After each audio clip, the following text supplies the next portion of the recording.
Disculpas por una tras otra, se van a aburrir un poquito de escucharme, pero estoy pagando el almuerzo, me dicen, con esto. Bueno, vamos a hablar de síndrome de intestino irritable, diagnóstico y manejo actual. Y entonces en estos minutos trataremos de hablar un poquito de cuál es la prevalencia en Latinoamérica y en el mundo, cuáles son los nuevos criterios de Roma, los criterios de Roma 4, qué diferencias tiene con los anteriores, cuáles son los desafíos para el diagnóstico y los principios para el tratamiento general y el manejo según los síntomas, que es la nueva digamos, lo que se estipula que debe realizarse en la actualidad. Entonces, la prevalencia del intestino irritable se calcula que es del 11,2%, y en este trabajo, que es del año 2012, en el que se valoró, se trató de hacer una prevalencia mundial, se vio que hay diferencias entre los países, pero también porque dependiendo del criterio diagnóstico que se utilizó, obviamente la prevalencia es más alta o más baja según la región. La crítica que se le hizo a este trabajo es que incluyó pocos estudios en distintas regiones, específicamente en Latinoamérica, donde muchos de los trabajos están escritos en español, no fueron considerados. Por eso hicimos tratamos de recabar la información de aquellos trabajos que están en inglés y en español sobre prevalencia en Latinoamérica, y lo que hemos visto es que la prevalencia en este sector parece ser un poco mayor de la que plantea el trabajo del 11%, específicamente en algunas regiones. Si vean los trabajos en Chile, que son bastante más altas, pero esto también se ha visto que depende del criterio diagnóstico que se ha utilizado, y en eso sabemos que cuanto más laxo es el criterio diagnóstico, más alta es la prevalencia. Veamos también que cuando buscamos el subtipo, vemos que en toda Latinoamérica predomina el subtipo de constipación o el de alternancia, constipación y diarrea, a excepción de Argentina, en donde encontraron en un único trabajo que tienen mayor predominio del subtipo con diarrea. ¿Cuáles son los desafíos en el diagnóstico de esta enfermedad? Es que no hay un biomarcador diagnóstico, que el diagnóstico se basa en criterios únicamente clínicos, y los actuales serían los de Roma 4, que es una enfermedad que se plantea o se piensa más que nada en mujeres, pero que también hay muchos hombres que la padecen, que se puede ver a todas las edades, inclusive en los niños, y que su prevalencia disminuye con la edad, y que esta enfermedad genera un alto uso de los recursos médicos por la severidad de los síntomas y también porque tiene una gran asociación con factores psicológicos que lleva a la consulta importante a nivel médico. Entonces, ¿cuáles son los criterios actuales? Y los criterios diagnósticos hablan de dolor abdominal, a diferencia de lo que hablaba el Roma 3, que hablaba de dolor o molestia, y esto cambia un poco, vamos a ver, y que debe estar presente al menos un día a la semana, y esto también es un cambio. Antes se hablaba de cuántos días al mes y ahora tiene que estar un día por semana, con 2 o más de las siguientes características: que se asocie con la defecación, que esté relacionado a un cambio en la frecuencia o en la consistencia de las deposiciones, y que esto se dé en los últimos 3 meses, y los síntomas deben haber comenzado como un mínimo de 6 meses antes del diagnóstico. Veamos que esto seguramente que ha ajustado más y que ha logrado que sea un poco más estricto este concepto, va a disminuir la prevalencia, y algunos estudios preliminares ya han mostrado que la prevalencia con Roma 4 es menor que con Roma 3. Si cuando vamos a buscar los subtipos nos tenemos que guiar en la naturaleza del trastorno intestinal asociado, y para eso es muy importante usar la escala de Bristol. Esta escala debería estar en los consultorios de todos los gastroenterólogos, porque es la forma más fácil de preguntarle al paciente cuáles son los tipos de las materias que tienen, porque a veces es muy difícil que el paciente pueda decirlo libremente, sin tener pudor, cuál es el tipo de materias, y esto es una forma gráfica fácil. Pero no puede ser realizado en forma retrospectiva porque los pacientes no lo recuerdan, entonces tendría que ser realizado en forma prospectiva, y eso nos va a llevar, según Roma 4, a 4 categorías: el de tipo D con predominio de diarrea, el tipo C de constipación, el M mixto, y hay un tipo inclasificable cuando no lo podemos encajar en ninguno de ellos. Pero también hay que saber que hay algunos síntomas muy característicos que pueden estar en cualquiera de ellos, como la distensión abdominal, el mucus, la urgencia en la defecación o la sensación de defecación incompleta. Lo que hay que tener presente es que si bien el diagnóstico se hace basado en estos criterios, hay que evidenciar síntomas de alarma, porque si existen hay que pensar en otra enfermedad y no puramente en un síndrome de intestino irritable. Y ellos son el inicio de los síntomas luego de los 50 años, el dolor nocturno, el adelgazamiento no intencional,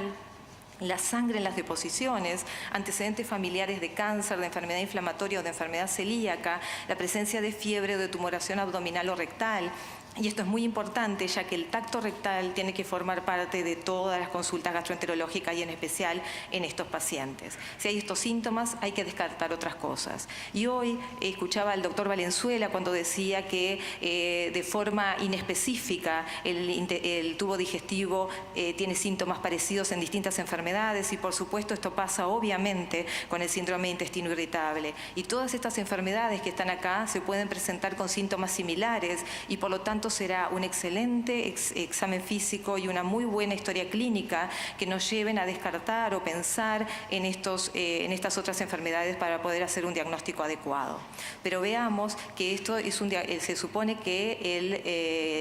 el síndrome de intestino irritable es un diagnóstico de inclusión mediante los criterios clínicos, o sea que no debemos de excluir todas las enfermedades, sino específicamente aquellas que nos hacen pensar que el paciente pueda tener esa patología y por lo tanto buscarla específicamente. Entonces, en este algoritmo que se plantea, que es absolutamente reciente, se dice que una vez que tenemos los síntomas que puedan ser compatibles con un síndrome de intestino irritable, un examen físico y una historia clínica adecuada, incluyendo los antecedentes del paciente y por supuesto un tacto rectal,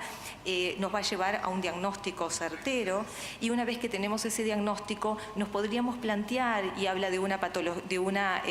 laboratorio básico que podría estar en un hemograma, una velocidad de eritrosedimentación, en anticuerpos de enfermedad celíaca, fundamentalmente en aquellos que tienen diarrea o que tenemos alguna sospecha o en lugares donde la prevalencia es alta o más alta de lo esperable, que es el 1%, y la búsqueda de calprotectina fecal nos podría descartar básicamente algunas otras patologías que se pueden presentar de forma similar. De todo esto debemos después, como dijimos con la escala de Bristol, tratar de buscar el tipo de subtipo de intestino irritable que tenemos y por lo tanto después iniciar un tratamiento que va a ser según el síntoma predominante, como veremos a continuación. Entonces, en esta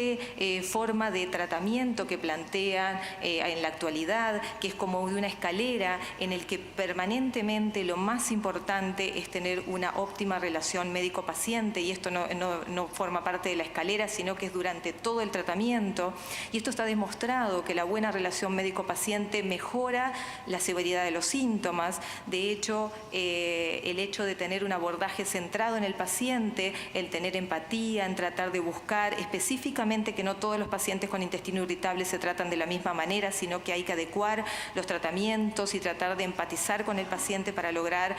saber exactamente qué es lo que le provoca los síntomas y poder entonces ubicar un tratamiento bien adecuado. Y lo que sigue es tratar de explicar, asegurarle al paciente que esto no es una enfermedad que le provoque cáncer, son pacientes que tienen lo que se llama cancerofobia. Hay que tratar de evitar decirle usted no tiene nada,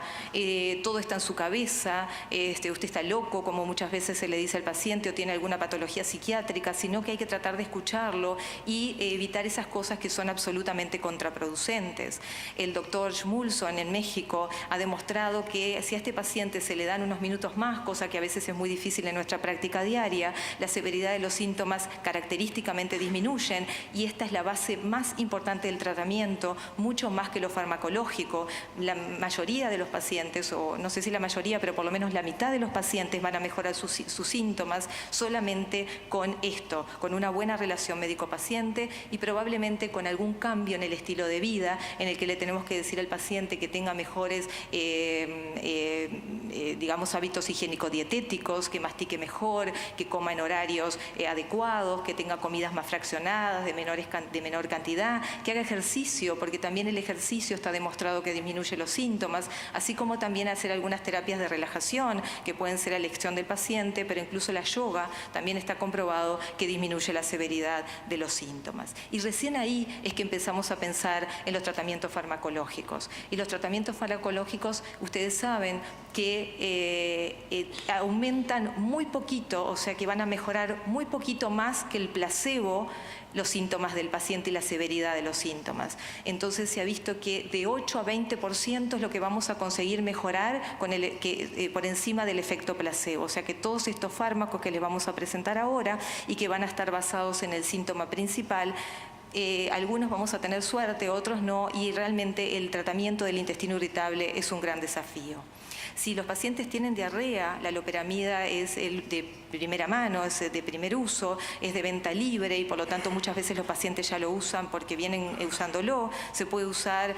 como rescate cuando tienen diarrea, pero también de forma pautada. Los antagonistas 5-HT3, en los cuales el aldocetrón, que se discontinuó y se volvió a usar ahora por sus efectos secundarios,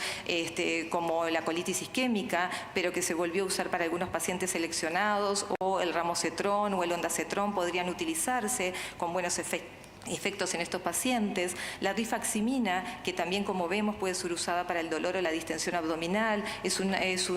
antibiótico poco absorbible que lo que va a mejorar fundamentalmente es los pacientes con diarrea y que puede usarse en más de una, porque lo que se ha visto es que disminuye después de las 2 semanas que se hace el tratamiento, vuelven a aparecer los síntomas y ahora se ha probado que se pueden hacer más de 2 tratamientos con seguridad para que los pacientes puedan mantener la disminución de la severidad de los síntomas. Finalmente, los quelantes de las sales biliares, como la colestiramina, también pueden ser usados en pacientes con diarrea. En los pacientes con constipación, la fibra, y esto es importante porque para hablar de dietas tenemos que decir que podemos cambiar los hábitos dietéticos, pero lo que tiene mayor valor es aumentar la fibra, fundamentalmente la fibra soluble, el psyllium, esto con bastante líquido en los pacientes con constipación puede ayudar muchísimo a mejorar los síntomas, y los cambios dietéticos pueden realizarse, pero generalmente necesitamos una nutricionista que nos ayude, y fundamentalmente cuando estamos planteando dietas más importantes y muy estrictas, como puede ser el usar dietas bajas en FODMAPs. Podemos usar laxantes osmóticos como el polietilenglicol, pero estos laxantes sabemos que solamente va a mejorar la constipación y no va a mejorar ninguno de los otros síntomas que tiene asociado el paciente. Los secretagogos como el linaclotide, el lubiprostón también pueden ser usados, y los agonistas 5-HT4 como era el tegacerol, que fue suspendido, o el prucalopride, parece tener buenos resultados, aunque el prucalopride en la mayor parte del mundo está aprobado para la constipación crónica más que el síndrome de intestino irritable, pero se puede utilizar.